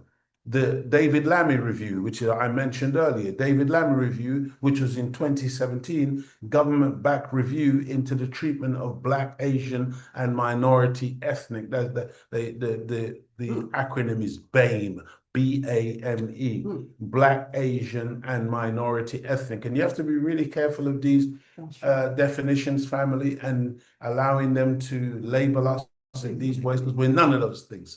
Okay, we're not no ethnic minority, because when you go into the root of ethnic, it comes from heathen, and minority. We're not that. We are the majority on the planet. The minority on the planet is the Caucasian. He's a very small minority on the planet, but because he controls most of the means of communication today in terms of media, we think he is, you know, some majority, but he's constantly trying to push his way into other population centers and try to control them, because that's how he maintains his rule. That's how he maintains control, by trying to trick his way into other people's cultural societies and realities. Dear family, let me continue. I want to just get some of this information out to you, because these are factual things that we need to know about how, you know, these things have been looked into historically, and every time they've been looked into, it's been very clear that it's been white structural racism that the world is dealing with, not some pro-black situation and anti-white situation. So the David Lammy Review was in 2017, government-backed review into the treatment of Black, Asian, and minority ethnic BAME individuals in the criminal justice system in England and Wales. And like I said, David Lammy's review clearly found tremendous disparities, and also, you know, racism aimed against Black people. But now that he's in government, all of a sudden he can't see any institutional racism. The McGregor-Smith Review, that was again 2017, conducted by Baroness McGregor-Smith into issues affecting Black, Asian, and minority ethnic groups in the workplace in the UK. The Angolini Review, 2017, again, into death and serious incidents in police custody, which made a number of recommendations. They always make recommendations, which then the government ignores and nothing changes. Number of recommendations specifically referencing institutional racism, race, or discrimination. The Macpherson Report, that was in 1999, again connected to the Stephen Lawrence murder and the Stephen Lawrence inquiry. And according to Macpherson, the Macpherson Report in 1999, that report from the inquiry set up in the immediate aftermath of the murder of Stephen Lawrence, it found the Metropolitan Police was institutionally racist. That's what Judge Macpherson found. Too often recommendations made in these reports have not been implemented, and where actions have been taken, they have been superficial and not had lasting effect. Earlier on, Martin Ford, when he was speaking, he mentioned Baroness Lawrence. That's the mother of Stephen Lawrence. They made her a baroness. And the reason why they put her in the House of Lords and made her a baroness really is to shut her up. Because that woman would not stop. She fought for over 20 years to bring to justice the murderers of her son, these white racist youth who were identified within minutes after killing her son, but it took over 20 years to get 2 of the 5 who were guilty of his murder, and they ended up getting life in prison. But this is what Baroness Lawrence had to say. She said, "We have had so many reports, and every time we have a report, they go back to the beginning again and keep repeating the same thing. I am not sure how many more lessons the government needs to learn. It is not just the government of today, but the government of the Labour Party. How many more lessons do we all need to learn? The lessons are there already for us to implement. Until we start doing that, we will keep coming back in a year or 2 years, repeating the same thing over and over again." So again, even from her perspective, there's no favoring of Black people, because every time they commission these reports that demonstrate and point out that there is tremendous disparity within the country as it relates to discrimination, racial discrimination against Black people, nothing changes, nothing is implemented. And so, even Baroness Lawrence appreciates that reality, dear family. This is, such a joke to suggest that white people are now victims of their own racist system, that racist system is now turned against them and is racist against them and in favor of us. Dear family, in Britain, the Race Relations Act of 1965 was the UK's first legislation to address racism or racial discrimination. You imagine, think about how long racism has been a part of the British psyche.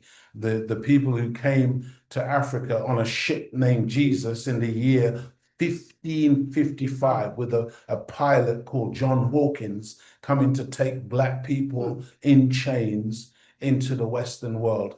Think about that. But yet it took until 1965. The British Race Relations Act of 1965 was the UK's first legislation to address racism or racial discrimination.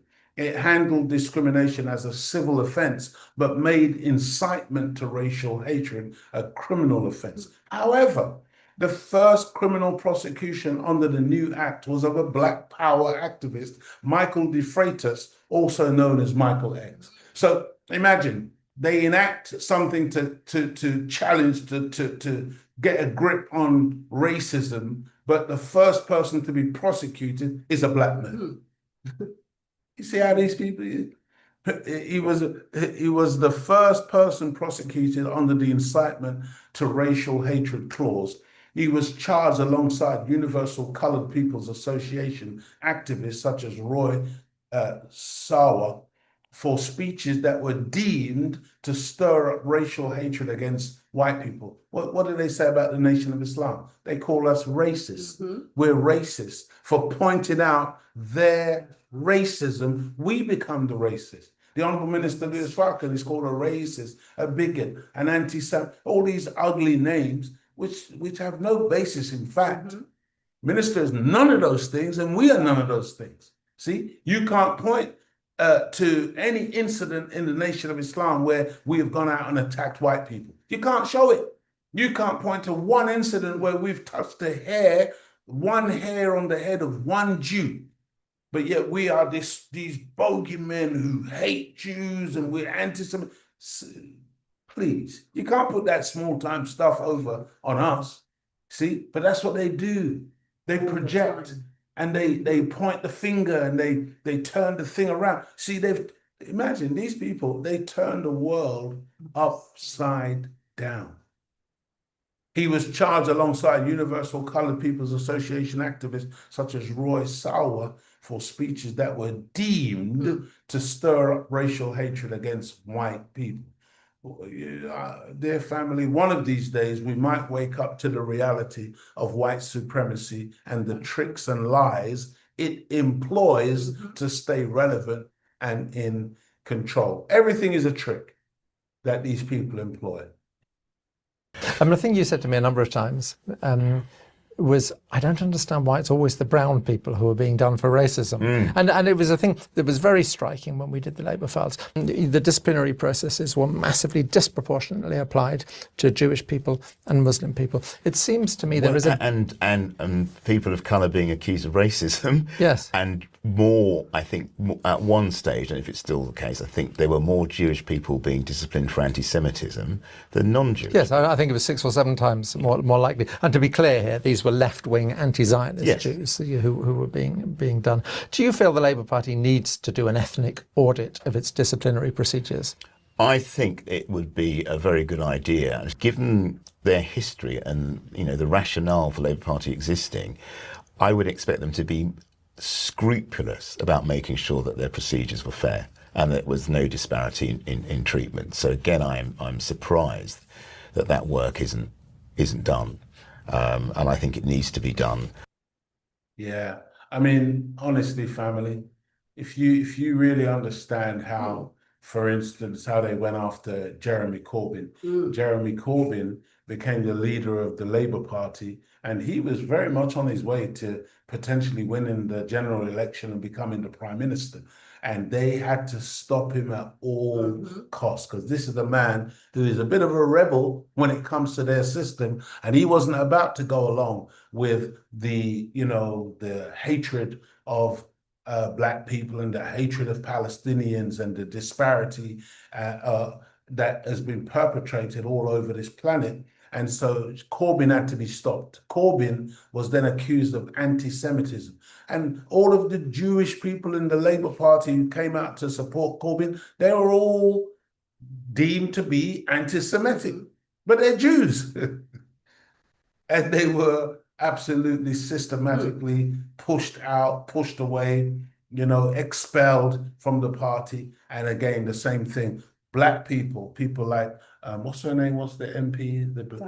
Diane Abbott. Diane Abbott was labeled anti-Semitic. She was labeled a racist. I mean, and on and on. So many Black people were accused of racism by these arch racists, by these real racists, by these real anti-Semites, by these real bigots, by these real fascists.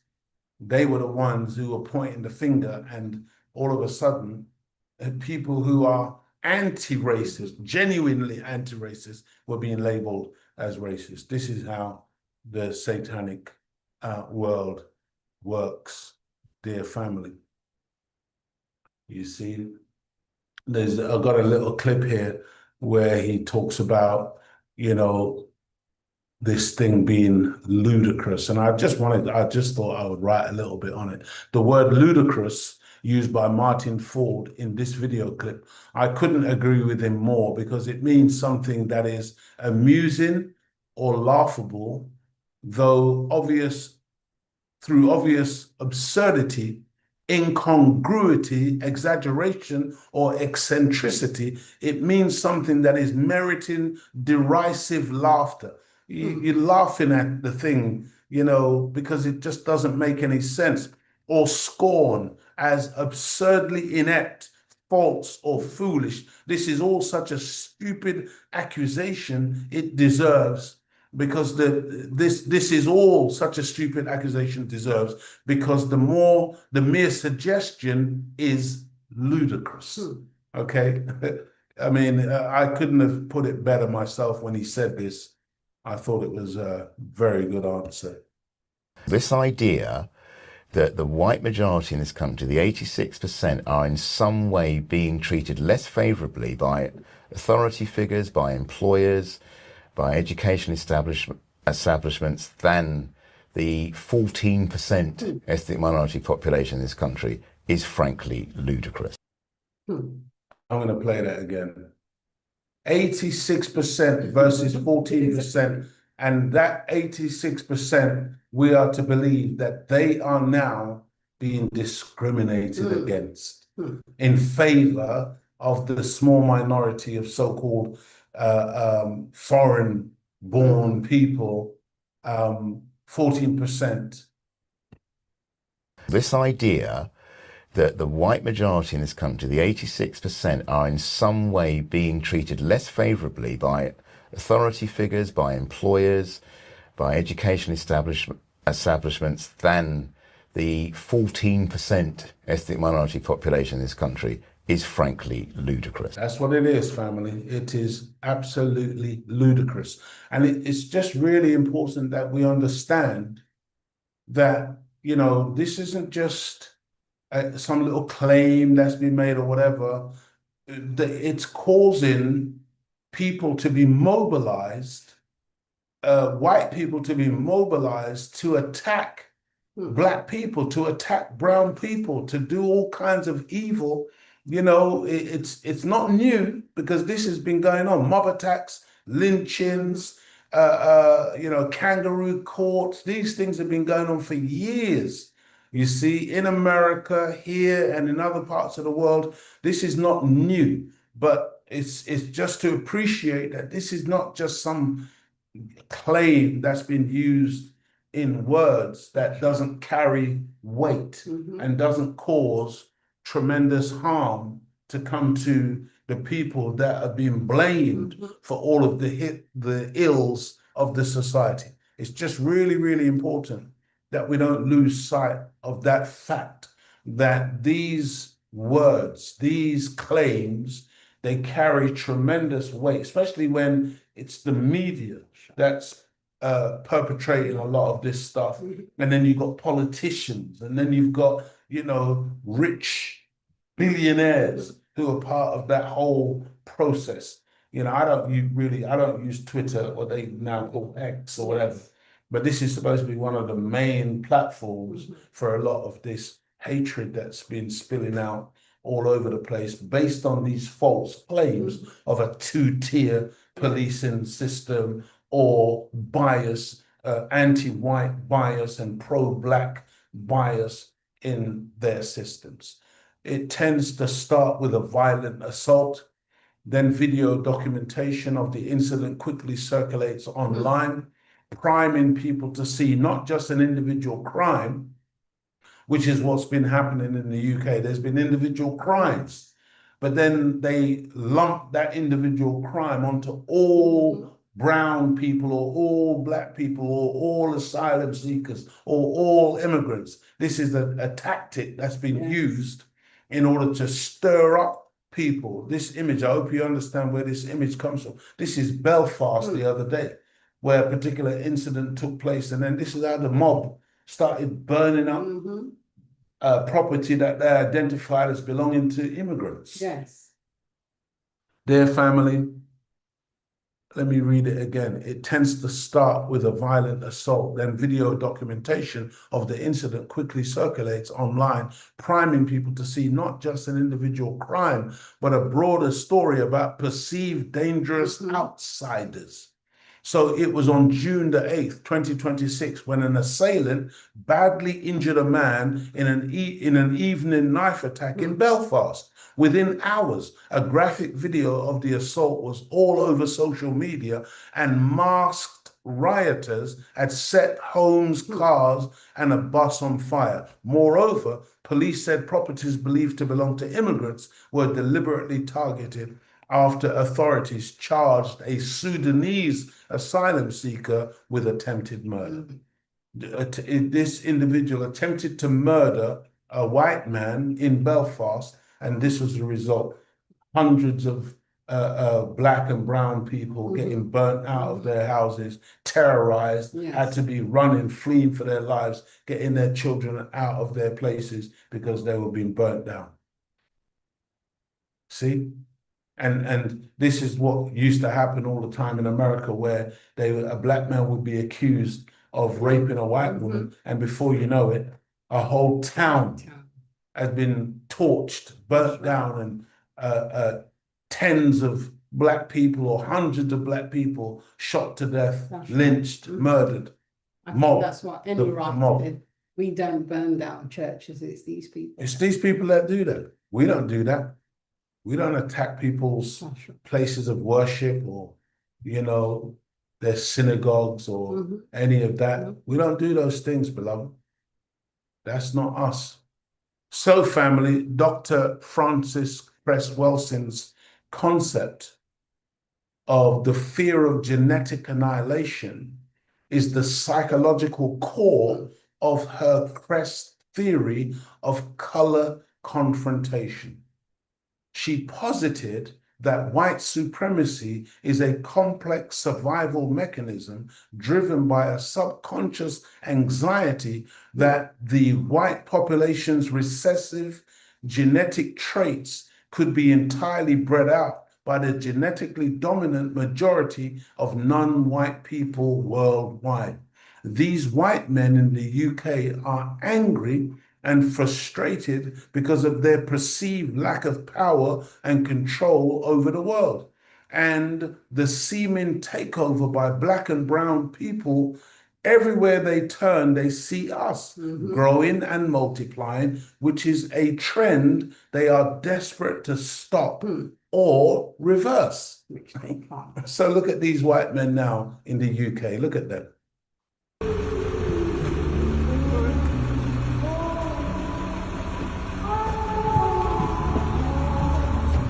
This is England. Don't ask why I'm England till I die. Stick on the telly and they're telling me it's falling. Country full of race, what are you doing? In emotion. The streets are saying that it's Britain every morning. Benefits are rampant, the borders are opening. Streets are boarded, the prices are soaring. Crime unreported, the crisis ignoring. The rich getting richer, the poor get extorted. I'll paint you the picture of broken the story. All over the UK, there's these flags going up everywhere. As you know, a lot's been going on in the last few years. A lot's happened, there's a lot of concerns, everyone's concerned. And I believe we have the ability to make a real change. Unfortunately for us, at the moment everything we're doing isn't cutting it. At the moment, protests, the flag waving, walking down roads, it's not working. So we're going to bring a different element to this. We're going to go back to our roots. We're going to go back to what it was like in the 50s and even the 40s, where British and English men came together and took a stand and took the fight directly to where it Wants to go back to how it was in the 40s and the 50s and the 60s, the lynch mobs, the mob attacks. You see, this is what these white men are now saying needs to happen, because what they're doing in terms of their protest and whatever, it's not working. They are manifesting the confrontation, the color confrontation, the Francis Cress Welsing theory of fear of genetic annihilation. They feel that they are absolutely in trouble because of black and brown people. So now they want to go back. They want to go back to the way things were when they were dominant over black and brown people, and when they could basically just do whatever they wanted to do to us in the streets and get away with it. So this is what this white boy is promoting right here. The digital age is over for us. It doesn't help us. It just puts us in the limelight without actually achieving anything. So we're going to take it a different route. He's so dumb. He said the digital age is over for us. It just puts you in the line, because he's talking about being online, whatever.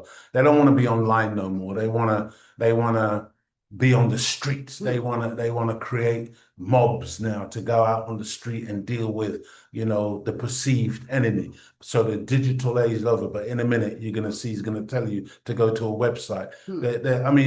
I mean, you know, the politicians, the billionaires who are funding a lot of these Tommy Robinson types or whatever, they know exactly what they're doing. They're feeding into really dumb people. These are their foot soldiers. These are fodder that they want to feed into the attack against black and brown people and so-called foreigners. But these people, they haven't got a lot of brain cells that they can put together. Do you understand? But that's exactly the type that they need to fill up their military, to hit the streets in order to go out and try to intimidate and, get black people on the run. Stand and took the fight directly to where it is. The digital age is over for us. It doesn't help us. It just puts us in the limelight without actually achieving anything. So we're going to take it a different route. On this video, you will see a website, www.patriotplatform.co.uk. It's very simple. When you click on it, it will ask you to join in. You click it, you put your name, where you're from, and your contact details. There is an arrow by the telephone number that you have to press, and press the country you're coming from England, obviously. Press the country where you're coming from. Then he says England, obviously. I mean, these are some really dumb devils who are being mobilized by a wise Satan. Dumb devils mobilized by a wise Satan. There is an arrow by the telephone number that you have to press, and press the country you're coming from England, obviously. People get confused with that up to now, so make sure you get that right. We are going to produce a patriotic army of thousands and thousands of English and British men that are done with protesting, done with walking down roads, and want to make a difference. Be part of it. But let me tell you one thing right now. If you are weak, you're not sure, you don't want to commit to it, don't bother. We're looking for the strong, the able, and the ability to do something very quickly when it needs to be done. I'm talking about putting 50 boats in the English Channel. I'm talking about taking hold of Dover. I'm talking about taking control of every city in the United Kingdom. I'm talking about pushing back harder than we've ever pushed back ever before. What I've witnessed in Belfast has given me the inspiration to realise that when everyone gets involved who's committed, a change can be made. Did you hear what he said? What he witnessed in Belfast has given him inspiration. What did he witness in Belfast? Thugs in masks, burning down the homes and the property, cars of so-called immigrant people. That's what he witnessed in Belfast. That's what's inspired him now to make a call for white men, British and Englishmen, to come together to do something, and to be able to do something fast when they need to do something. Dear family, after the stabbing of 3 children and a care worker in Southport in November 2023, misinformation caused the suspect to be described as a foreign-born man. That he was actually born in the UK. Wasn't foreign, he was born in the UK, a British citizen. But misinformation caused the suspect to be described as a foreign-born man. Far-right groups seized on that fact, blaming immigrants for the assault and fueling riots in the city centre of Sunderland. Dozens of people were later charged in the unrest. Civic groups and trade unions called the unrest racist and xenophobic violence directed at migrants, not the kind of public safety protest that the white racist far-right organizers claimed it to be. They claimed it to be, protection of the public. This is what they were out to do. But in reality, these far-right racist groups were attacking black people because they believe that the perpetrator of the stabbing of these 3 children was some foreign-born migrant. And that was not the case, dear family. But this is how they mask up and they go out, and you see the flags flying, the Union Jack and the cross of St. George. St. George, by the way, who is Middle Eastern and was not white. But they're so dumb, they don't even know their own history. Dear family, federal immigration agents in Minneapolis, you'll see the picture in a minute, they're detaining a person in January 2026, that's what the picture depicts, near where an ICE officer fatally shot unarmed citizen Renee Good in the head while she was trying to drive away. And there's such liars and these people, elements in the media, elements in Trump's government, trying to give the impression that this woman was actually driving towards the ICE officers, trying to run them over. But everybody saw the video for themselves. The woman had turned away. She was trying to get away. She was moving away from them when this guy pulled out his gun and shot her in the head. This is how wicked these people are. But they will do mental gymnastics to tell you that your eyes, don't believe your lying eyes. You did not see what you saw. The woman was trying to kill them. That's why they murdered her. Dear family, really good. She was shot in the head while she was trying to drive away. The script does not need a riot to operate. It works by linking immigration and criminal danger so consistently that the association begins to feel natural. In that context, the language of immigrant criminality becomes part of the rationale for detention rules, enforcement surges, and legal changes that treat non-citizens or their supporters as a standing public safety risk who can be shot. See, this is the kind of climate that's been created in America, that's been created here, that's been created all over the world. Now you've even got Black South Africans who have caught the fever, because it's the immigrants, it's the foreigners, and we got to get rid of them. We're so dumb, family. We are so dumb, and the powers that be must be laughing into their sleeve when they see how dumb the masses of the people have been made, that they can be herded like cattle in one direction or another. The scripture says that we are hard to lead in the right direction, easy to lead in the wrong direction. Finally, Martin Ford says he doesn't know why these black and brown people push the racist narrative, but it's obviously to further their own selfish ideas of making progress in the system designed to destroy anything or anyone that does not bow down and submit to the white supremacist satanic mind. They think it's self-preservation, but it's really self-destruction. Dear family, the scripture says, resist the devil and he will flee from you. But unfortunately, these black and brown apologists for white supremacy, they think that they're going to go along with the satanic mind because somehow that's going to help them to survive. That's going to preserve them. David Lammy is in that boat. So many, are in that boat. Richie Sunak and all of these agents, because a lot of people get confused. They say, well, how is Kemi Badenoch? She's a black woman. How is she more white supremacist than the white supremacist? Because she has chosen a side, because she thinks she's on the winning side. She thinks that Satan is going to win. And many of our people are like that. We are mercenary. We're wicked. And if we think that the bad guy is going to win, we're going to go with the bad guy. That's right. You see?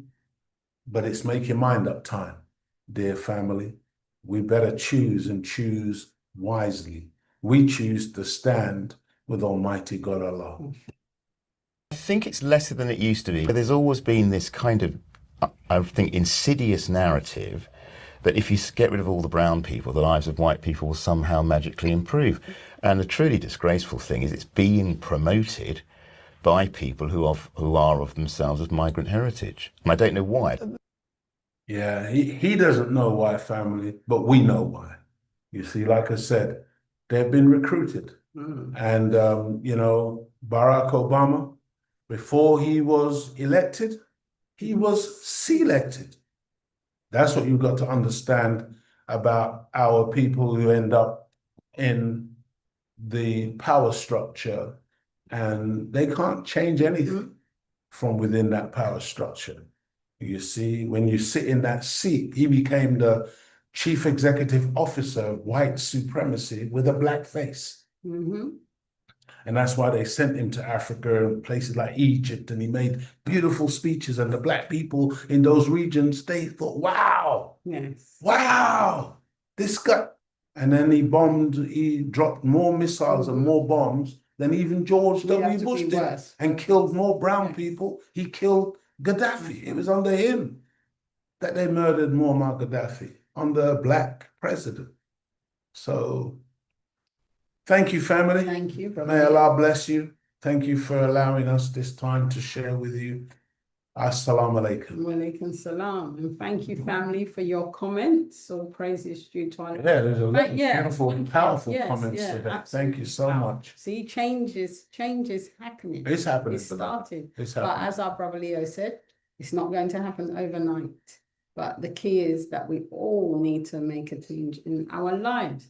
And on that note, I met a lovely sister Paulette. How many of you attended the Science of Reggae, which was last week, Saturday? A wonderful, wonderful event put on by the investigator, Brother Andrew Mohammed. That's right. And Leon Marshall. He's from the Hidden Science Academy. That's right. And also New Initiative Catering was one of the main organizers as well. That's right. If you're interested in really beautiful, tasty Caribbean food, go online and seek out NIC, New Initiative Catering, and get them to do your party, your wedding, your funeral, whatever it is, whatever it is that you want catered for in the UK. That's right. Don't forget to check out New Initiative Catering. Or if you don't fancy cooking, they deliver meals. That's right. That's right. You can get your beautiful meal delivered for your 10 people that you're having and a guest in your house that evening, whatever. So New Initiative Catering, family. Right, I'm just going to play a clip from Saturday. It was just absolutely brilliant. Saturday was great, wasn't it? There was between 600 and 800 people that came out last Saturday, hosted by yours truly, P.O.W.E.R. Muhammad.